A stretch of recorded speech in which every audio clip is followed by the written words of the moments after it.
First learned about this 7 years ago. On a mission in Brazil to capture a wanted fugitive. When we got there, it tore through our unit in seconds.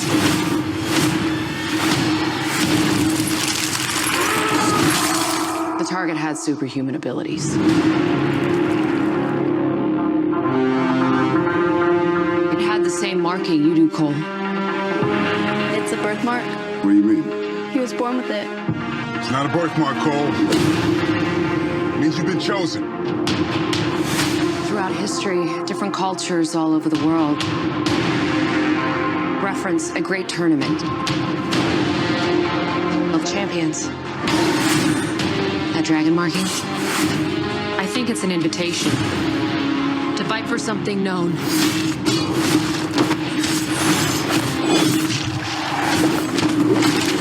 As Mortal Kombat. These are your champions. I'm Sonya. That's Kano. I'm Liu Kang. Thanks, Jax. Kung Lao. Moderator. The fate of Earth is in our hands. No matter how many of my people you put in the ground,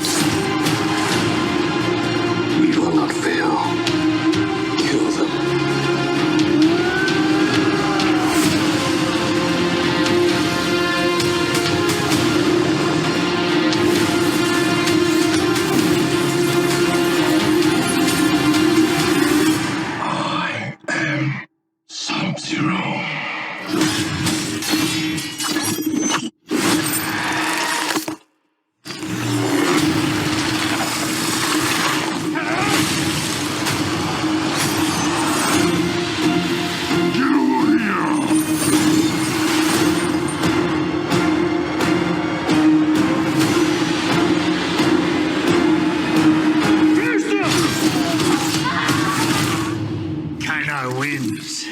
Fucking beauty.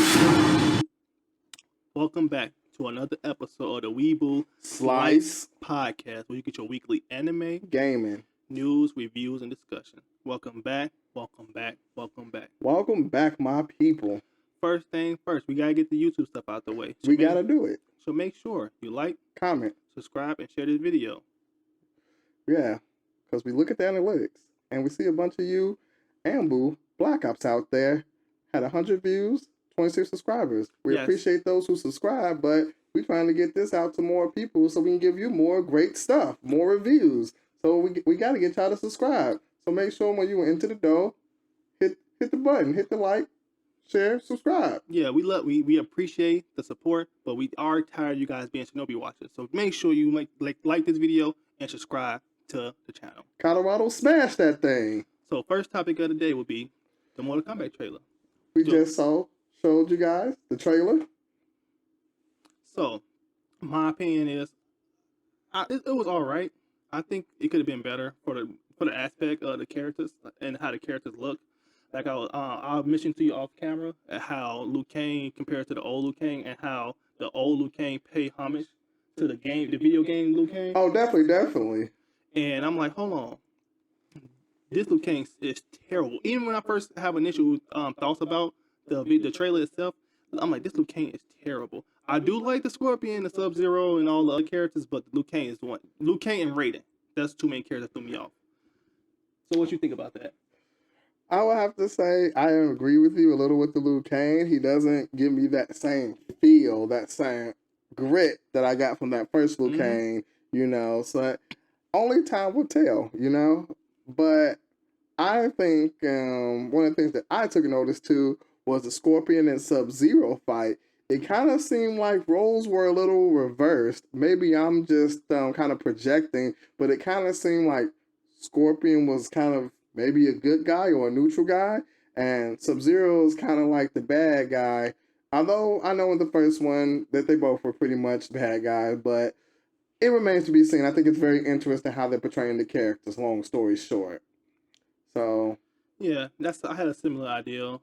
I knew what I don't like is how they took out Johnny Cage. How Johnny Cage he was in the original Mortal Kombat video games. He was in every Mortal Kombat movie, and they just swapped him out of this particular movie. I was like, why would they take Johnny Cage out? He's the one who's the comical character. He's the one who's cracking jokes. He's the one that give you the little laughter you need in this movie, and they just swapped him out. I know. And Sonya Blade's lover, Yeah, right. And I was like, I like having Johnny Cage because the movie gonna be mostly 90% gonna be all about fighting, killing, fatalities, and all that stuff. And he have Johnny Cage in there, crack a couple of jokes here and that was pretty cool. So I'm like, dang, now we gotta wait till a potential another movie for they particularly can potentially put him inside the movie. So yeah, they said that they possibly want to make a sequel with Johnny Cage entering the tournament then or entering the movie then. So I think it'll be pretty interesting. Do I agree to it? No, but that remains to be seen. Everything's about getting as much bang for your buck. So if you can make a genre out of it, then why not? It's about that money. And I was thinking about like all the other games, like all these video game movies that's coming out all of a sudden, to the Nathan Drake Uncharted movies, yeah, to the Resident Evils, and to Sonic and all that stuff. What do you think about all these anime video game adaptation of movies and stuff like that? Well, generally speaking, a lot of the video games turned movies are like failed projects, but you have some that are gems. Like the original Mortal Kombat was probably one of the better movies that were made.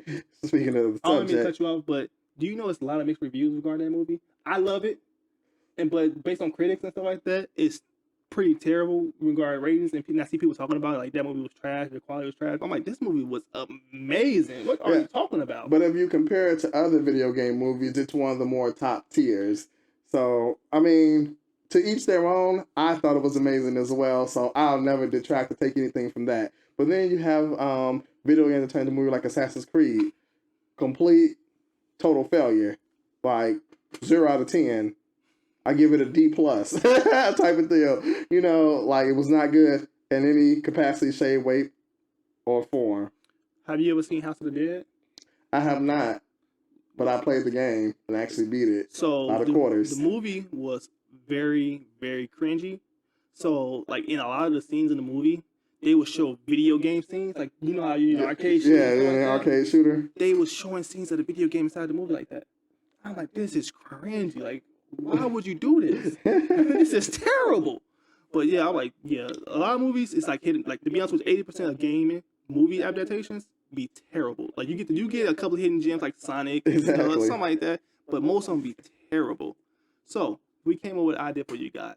We wanted to have a debate. You guys comment in the section below. Who is your favorite Mortal Kombat character? So while we're on that topic, who is your favorite Mortal Kombat character? Well, I'm gonna give you two. I'm gonna give you one from the new school. I'm gonna give you one from the old school. Mm-hmm. From the new school, my first character that I always pick is Kenji. For all you guys that don't know, that's the blind swordsman with the psychic powers. I just think that he's a total like monster. I like the way his fight style is, and he just looks cool. I can get on that point that he looked cool, but he's still not my favorite character. My second. Hold on, before you even pivot into your second character, why do you even like Kenji so much besides him looking cool and all that stuff? Oh, I like his play style. I like his fighting techniques and the psychic abilities. That's pretty cool. Yeah, his psychic ability is pretty dope. So I can see where you come from on that one. Now you can go ahead and go with your second character. Well, second character, you have to go with a classic. So you know what I'm gonna go with. I'm gonna go with my main man, Sub-Zero, and I don't even think I need to explain why he's so cool. Oh, you don't want to explain at all? I don't think I need to. Have you ever played Mortal Kombat before? Okay. The man's a legend. All right, now I'm going to go ahead and go with mine. I don't want to go with the ideal character, so my first one would be Scorpion. So Scorpion was just he's just a bad A. He's a bad dude. He's a bad man. So he was brutal. Like I don't like how he was manipulated by Quan Chi, but besides that, he's pretty dope. He's the one Mortal Kombat. He's the Mortal Kombat literally logo. Originally was Liu Kang, then Scorpion is literally the new Mortal Kombat logo. He's just, I was like his whole demeanor, how he's savage, like he just don't care. Like his fatality, he burn you to crisp. Like he's just. Well, you kind of saw a little bit of that in the trailer, which I thought was pretty cool. Like, where you see that, and then you cannot forget the number one quote: get over here. Like, that's the dopest quote ever. Like, that is the dopest quote ever. Like, get over here. So I'm like, you cannot be Scorpion. And I will say, I really didn't get that oomph in the trailer though when he said it. It wasn't like the first one Yeah, where hit you feel it didn't hit. You know what I'm saying? Now let me know in the comments what you guys thought about that. Get over here. Am I capping? Am I not? Let me know. And then on the original Mortal Kombat video games, when he used to do his fatality, like toasty, like everybody was everything was catered to him. Little do you know. And then my second character would be Liu Kang. It's just pretty cliche. I just like Liu Kang. He was just like a Shaolin monk, and he was the main character. It's those combos, Mortal Kombat trilogy. Everything was catered to him, even though he got killed in Deadly Alliance, which was trash. Yeah, I didn't agree with that. And he came back as a zombie or some weird. It got weird. That's why I'm glad they rebooted the whole series, because it was just going out of nowhere. It was taking a dive. So that's my two main characters. Brutality. So now the next question will be, you guys let us know what's your favorite character, why is that your favorite character, and we can have a discussion. Let us know. So, what I'm currently watching on anime right now, the show mentioned in the first episode, it's called Megalo Boxing. Yeah, you were telling me about this. So I thought you was going to watch it, but you still haven't watched it yet. I've been watching some other things. Konosuba, for all of you who must know. And you really think that's going to be better than what I'm recommending? No, Konosuba, so C+. Continue. So I'm just going to give a brief summary. Spoiler alert of the new episode. So it's about Joe. Bear with me for a moment. He basically go back underground, even though he already won the championship and stuff like that. And he go back underground, and now he's in Mexico. And he going by a new alias. And he's basically calling. When he was winning, he won a championship. He was going by Gearless Joe, and everybody knew him by that. And then he went to Mexico. He whopped his whole clean slate, everything like that.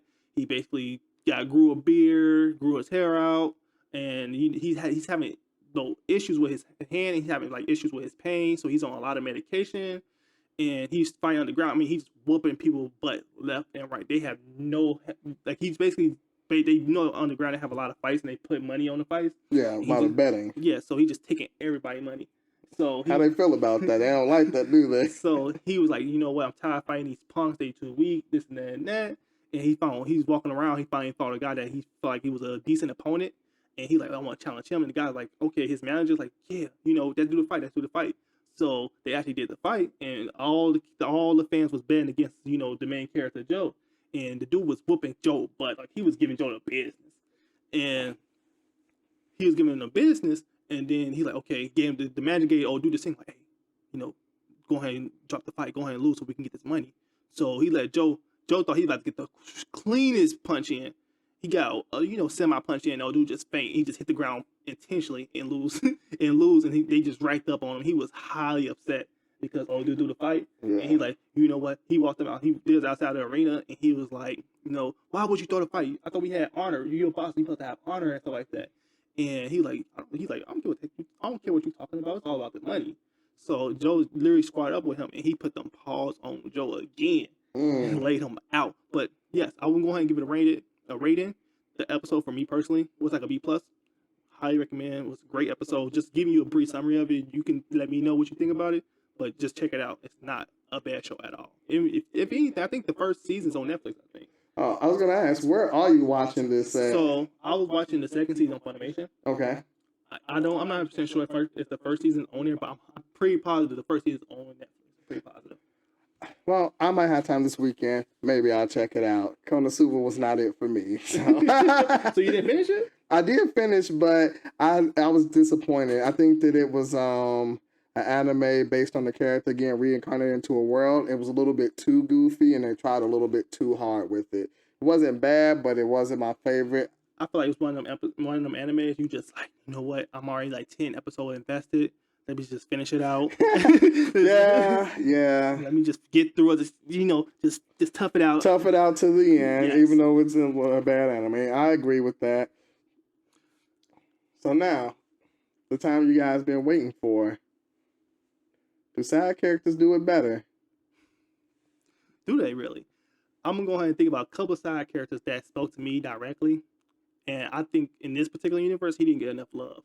And the first one is Team Gohan. Teen Gohan was the peak of Gohan's career.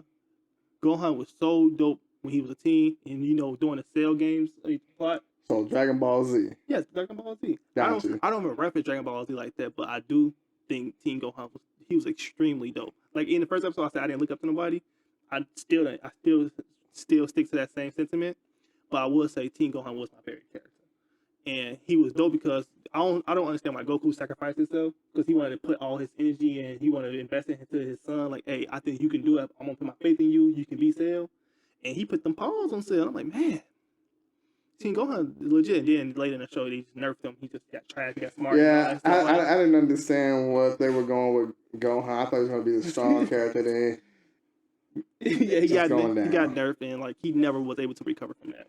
Like, that was it. He said, and he never can recover. Oh, yeah, that was it. So while we talk about my favorite character, I'm gonna come back to my second one. I want to know your first one. Well, we're gonna have to go with drum roll, the Pervy Sage, Jiraiya. Mm-hmm. Why is that? Why do you think the Pervy Sage is one of your favorite side characters? Well, let's see. He's one of the 3 Sanin, so that's dope in itself. You like him because he's a perv. That's why you like him. That's why you like him. While we talking about your little Pervy Sage, I like how the episode he's taking all Naruto money. Naruto had that fat wallet and that frog, and he took all his money and used it on women. Exactly. And then he goes like this, like 2 coins to rub together or something like that. There's nothing in there. That frog was on swole mode. Then when Jiraiya got done with it, was like empty. And Naruto was just so defeated. He was sad, But that's one of the things to let you know about Jiraiya's character, He was still human. He liked women, but he also treated Naruto like he was his son or grandfather, if you will. He passed down techniques to him. He showed him what it takes to be a man. He wrote a book based off the life and the story of everything that he went through and everything that Naruto's father went through. He wrote all these different things, and he passed the book on to him. And I thought that, that kind of touched me a little bit when he did that. I actually like how he foreshadowed a lot of